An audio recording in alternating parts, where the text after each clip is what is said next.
Hey, Nasib, Aussie Gem Hunter back underground. We're doing a bit of a dig today. It's a bit of a day that's just a chill day for me actually. I've got 2 days left out here at the gem fields. But I'm really just going to do overburden today and then not dig tomorrow. There's a heap of stuff I need to do upstairs for the plant. So today we're just going to sort of charge in this direction. I really want to go in that direction, to be quite honest, because that's where all the sapphires are. But we need to connect this whole entire area for air because I'm stifling.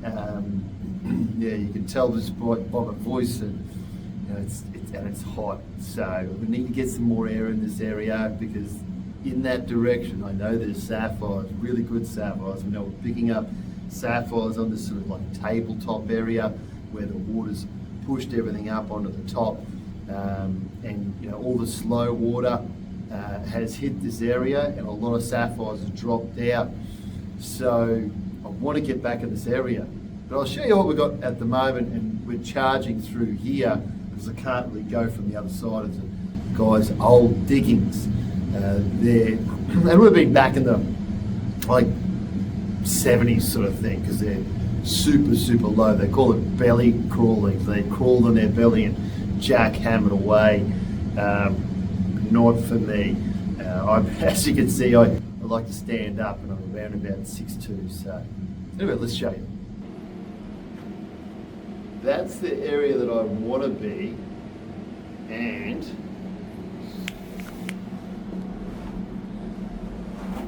this is where I'm going to have to punch through. So the wash, it's obviously it's almost 5 foot high, the wash, which is great, you know, but this layer here doesn't produce, that layer there doesn't produce. So we're going to get to about there, that produces, and I'm not really seeing any ironstone in it, and ironstone's a heavy indicator that'll tell you that there's sapphire, or you know, going to be sapphire. So there's a tiny touch just here. That's it there. That's ironstone. And it's just a heavy material, and it's an indicator that that the water's slowed down enough for there to be a heavy material. Oh, there's another little piece there. A heavy material drop out. So you know, without this stuff, you don't get sapphires. But also, you know, like I've got this stuff and no sapphires before, but you know, like you don't get no ironstone and sapphires, so that's a good indicator. So now it's just a matter of doing the overburden, and I may, you know, I'm trying to have tomorrow off and just do duties upstairs like a good little housewife, because I need to get a few things done. I need to tidy the place up, and just looks a bit shapshul upstairs. Yeah, let's get at it, huh? Let's have a bit of a dig. Okay, so this is me apparently getting at it. This is filmed over sort of 3 hours worth of time lapse. I cracked into the area, and I thought it was going to be like, this is how stupid I am. I thought it was going to be like a couple of meters, you know, like 5 meters or so to get, and I was literally telling somebody, oh, you know, it's about 5 meters away before I get to shorten it up, before I can get some air, before I can get to the good area. Okay, so this is the area that you know we've been charging in to get to, you know, down there, and around the corner is where the wash plant is, and I send everything upstairs. Yeah, and this is pretty much where all of that overburden went. So I do 80 of these in a day. I stop after 40, then normally have lunch, and then get straight back into it. So yeah, that's one full up and over. It's around about 70 kilos, believe it or not. Just got to do 80 of those to get to the wash. There's obviously, you know, and so this area here has to be dug. Unfortunately, there's a massive big drop off as well, and I'll show you that in a second. So it sort of stays this height, and then it just dives straight down. It's kind of hard to see from this angle, but we've got to marry in both roofs as well. So I haven't taken this out, and I've left a little bit of an arch there to know when I take this wash what I'm going to do with that section, because it does go on a little bit further in the back there. And to make it safe, we arch everything out so the roof doesn't take the weight, the side walls take the weight. So I'm going to make sure I marry those two up just perfectly. But you can see here there's a big billy just popped out there, and I think there's one back there which could mean sapphires, but I don't really have to get sapphires out of this. I just need to be able to marry from here to there, and then be able to get my air in and into other spots, so it frees me up a fair bit, which is excellent. Now I'll give you a look at, if we can see it properly, that's the drop. So we've got that much drop, which is around about, like, that's the granite that I'm hitting here. It's the granite floor, about there. So we've got that much drop, which is about 2 foot or 3 foot. So we're going to have to wheelbarrow everything up, and I'm going to have to chip some floor out. And obviously we need to marry up this side, so you can see how thick that is. There's my hand there, so we've got another half a foot to go there. And there's some old diggings I've old made on the side there. Yeah, and we want everything to make sure that everything stays stable and safe. Number one, we want that anyway. But number two, we're going to be using that track a fair bit. And to definitely get into this other area, we can need to use it quite a lot until I can get another hole drilled down. So, you know, we want to make sure that this stays super safe for me and for everybody else that comes down. But generally just for me, I think, you know. 20 wheelbarrows today. Fingers crossed we get something. By all accounts, the wash looks pretty good. And I was saying it didn't look good before, but I've chipped a bit away, and it kind of, yeah, once those billies show up and a bit of ironstone shows up, it's normally pretty good, so we'll see. So people sometimes ask me what it's like out here, and I'll just give you a little bit of insight on how beautiful the community is. I came in from underground today and I saw this. You know, Nas, which is obviously my name, Nasib, needs some muscle. If he come down, it'd be much appreciated. In. So I went down and helped Ian with the project. We didn't get it all done, but the rock was sitting right here, and I was like, sweet, I'm going to go do a job, whatever that job was. I didn't need my muscle, to be quite honest, because they didn't get it sorted, but I was there for about half an hour, 45 minutes. Now, different people gave me the bananas and the homegrown watermelon. So I got a homegrown ladyfinger and bananas and homegrown watermelon. Just goes to show you, you help people out, they help you out. It's a beautiful community out here, you know, and it's super tight knit as far as people will help you as long as you help them, and it's amazing. You know, you can't get better than people just, you know, giving you things out of the goodness of their heart. Also, you know, if you help somebody in need, they're going to help you in need. My belly's always in need. So, you know, like, it's just such a beautiful community out here. You couldn't wish for better. So all done. Back outside. Did 20 loads of wheelbarrows, I should say. And I've come up just to video this in case I did find something in there. I didn't see anything underground. Cut my finger chopping carrots, so it's been a bit of a day. But I did see something pretty exciting, so I'll show you. Believe it or not, there are a couple of sapphires that I just sat there thinking, oh, I'll get to them. As I was pulling a few out, I must have sat a few there. And that would have been last week. So they've sat there all week, you know, 3 weeks. So yeah, and I normally go Brisbane, then work for a week, then out here for a week, then work for a week, and then back to Brizzy again. So yeah, there's 3 weeks they've just been sitting there. So obviously it's been too hot for people to, you know, cruise around, or, you know, we've got pretty good neighbours. So yeah, everybody protects everybody's stuff. Let's get it this wash and see if there is anything. Okay, let's roll. Ah, look. Straight away, hey? No. Rock. Let's get some of these out of the way. The big stuff at the back at least anyway.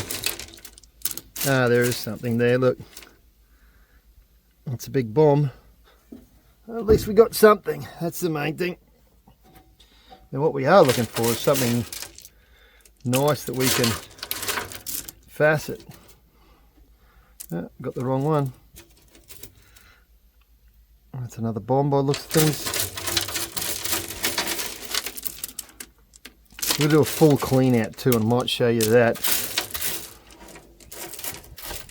Look, there's another bomb.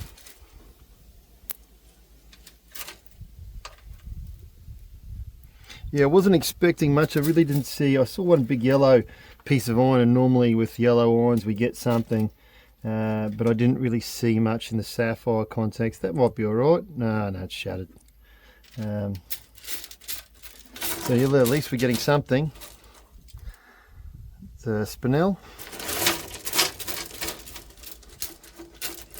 A shower colour is always good. It makes you a bit more excited for the next one. That's spinel. Look, there's another one there. Right there. Oh, that might be okay. We'll have to check that inside. So yeah, a lot more than I thought, actually. Big spinel. Yeah, giant spinel. I seem to be getting a few of those lately. What's this? That might go... Oh no, it's titanium.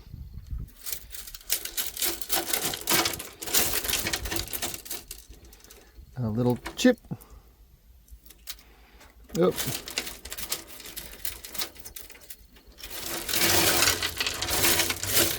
Ah, look, something at the back there. So that's sapphire, but it looks like it's all cracked. Yeah, a lot more than I expected. Just out of 20 wheelbarrows. Look at that. That's a pretty good take, actually. And one or two of those might be okay. So let's have a look inside. Actually, what I will do is I'll go through the whole entire lot and just show you, what you're looking at once I empty all of the pulsator, because I don't like to leave it full and then go away just because it sits there and it basically rusts away. So I'd like to clean it out and then put a little bit of water through it, make sure there's no rubbish in it, and clean it out properly. So that's what we'll do. Yeah, so nothing really mind-blowing going on here. All I'm really doing is just emptying out that pulsator. So if I have lost anything, it's going to go in the bucket, and then from the bucket to the sieves. And then what I'm going to do with the sieves is I'm going to bounce them up and down in water, just to basically push all the heavy material down to the bottom of the sieve. And then when I flick it over, the heavy material will be at the top, which is our sapphires will be at the top. And then we can just pick them out.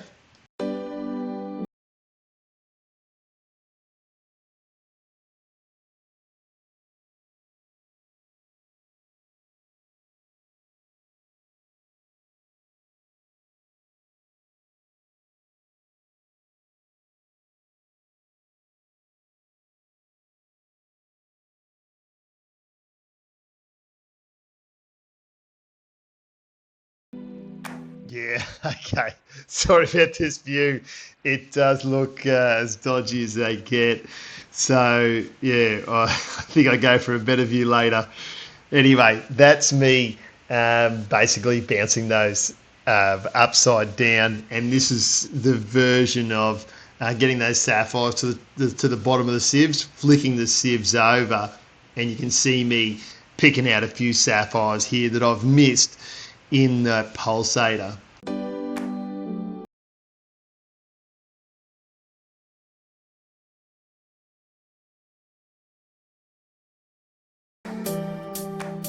buddy, mate, we can't see that. Terrible camera work, but I'm keeping the keeping the material to add to the pulsator, basically because you can't, or you shouldn't start your pulsator with no material in it. It spits water everywhere.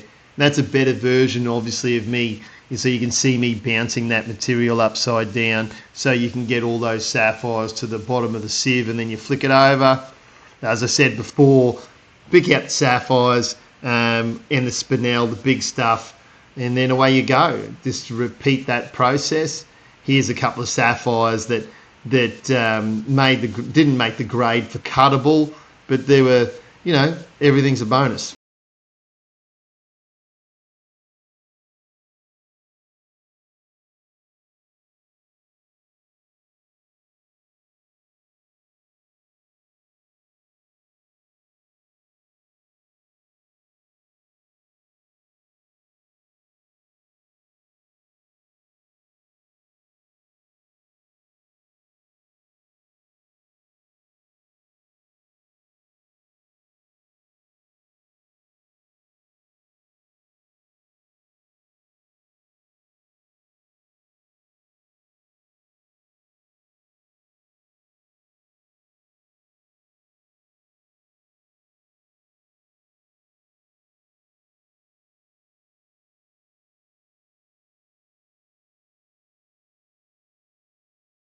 And these are the fines, all the little ones that didn't make to the, not that big.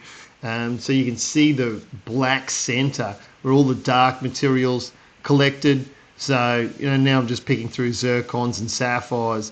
They're under 3 mil, or just over 3 mil mesh, I should say. So it's super small, great for little things, I suppose, but not real monetary value out of these. Well, look at that. That's our spinel. That's our sapphire. We'll just weigh this big bruiser by itself. 34. That's actually a big piece. It's got a little bit of colour in it, but it's not a facetable material. It's just junk. You can see it has a lot of cracks and rutile go through it. So, no good. But it's a big piece, and then this, I think...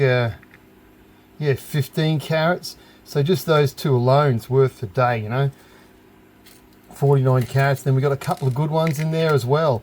I had a look at them off camera just to see whether I'd do this or not, or whether it's just going to be just another episode. But like with all of that added, we would have got over 120, 130 carats for sure out of 20 wheelbarrows. Like I thought to myself, well, I'm not going to have a good day, but let me tell you, it just surprised me. That little spot just surprised me. Now let me show you the two best ones for the day. Oh, I've turned the colour back on again, have I? The phone's freaking out. Oh, units first, and then light. So this one here, it's going to be dark, but at 11.45 carats, it doesn't look like there's much drama with it either. And then this one, I'll show you these in a second. 14 carats. Unbloody believable. Now you can see how that's dark, like it's a dark blue, but the cross table is super light. Like I can't put the light straight through it, otherwise I'll blind you. So look at that. Now that's a great little stone. So yeah, it's a great little stone. It does need heat. It is super silky, but it's super light green on the cross table. It will cut dark, like you've got to cut it this way, and it will cut like a royal blue. But look at how light that cross table is, and if that cross table lightens up a bit more, it'll lighten that colour up more, and you'll get just a nice midnight blue with flashes of green through it. Like a beautiful blue. Okay. So, these are the stones heat treated. This is the 11 point something, and you can see how much lighter that is. The minerals that haven't been dissolved gets dissolved when you put them in the heat. So it's a kiln, and basically they heat it up, And it's like Mother Nature, yeah, that's probably the best shot.